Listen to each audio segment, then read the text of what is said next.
Alors, comment changer la cire de votre diffuseur? Donc, il y a plusieurs méthodes pour la changer. Donc, moi, je vais vous faire voir les deux méthodes que j'utilise le plus souvent.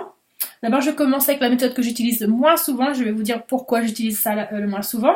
Donc, j'allume mon réchaud, mon diffuseur de parfum. Et je prends la coupelle, donc j'attends peut-être 5 minutes que ça se ramollit un peu, mais c'est pas liquide. Et donc là, je vais utiliser la spatule et je vais la décoller comme ça. Et donc en général, ce que j'aime bien faire, c'est garder ça et les mettre dans un tiroir ou parce que ça sent encore quand même. Et donc vous voyez, et après je passe un coup de sopalin pour nettoyer et puis je rajoute un autre cube. Par contre, ce qu'il faut jamais faire, donc c'est par exemple vous avez la cire comme ça dans votre coupelle et de rajouter de la cire. Alors ça c'est la chose à ne pas faire parce que ça va diluer le parfum de votre nouvelle cire et vous allez moins le sentir. Donc ça c'est la première méthode. Donc vous pouvez utiliser la spatule.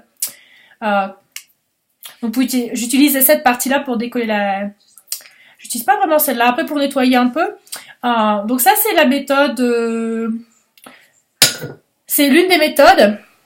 Et la deuxième méthode, donc je vais pas attendre là. Donc en fait j'attends complètement que la cire soit fondue en état liquide. Et ensuite je prends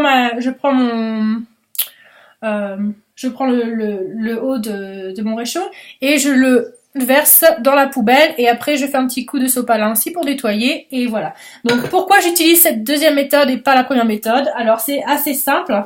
En fait, à chaque fois j'ai l'intention d'utiliser la première méthode et donc j'allume mon réchaud, mon diffuseur de parfum et après je commence à faire d'autres choses et j'oublie complètement qu'il est en marche.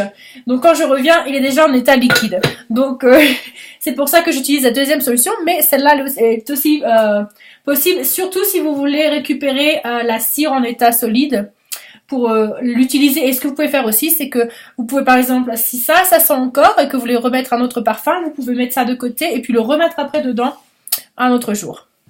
Donc voilà comment changer la cire dans un diffuseur de parfum.